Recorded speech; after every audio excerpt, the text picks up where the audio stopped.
Respected doctor लता Bahekar madam, विजय भाई अग्रवाल साहब, और गुजारिश करता हूं कि आए हुए मेहमान का जोरदार तालियों से इस्तेमाल करें।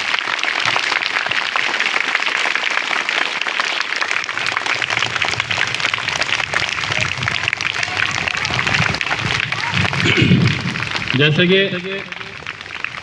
केंद्र सरकार, राज्य सरकार नशा मुक्त इस अभियान के तहत उनका इस्तेमाल करने के लिए हमारे स्कूल के मौजूद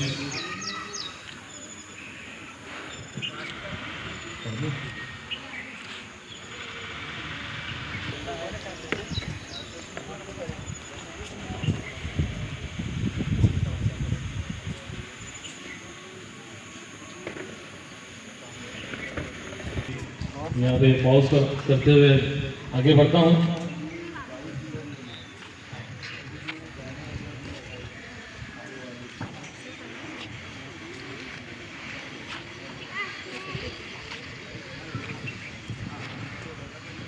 हो रही है और आज हम सभी यहाँ से कुछ ना कुछ लेकर जाएंगे। आप बच्चों से भी हम कुछ ना कुछ सीख कर जाएंगे, स्कूल से भी हम कुछ ना कुछ आज यहाँ से सीख कर जाएंगे। बस ठीक है, धन्यवाद।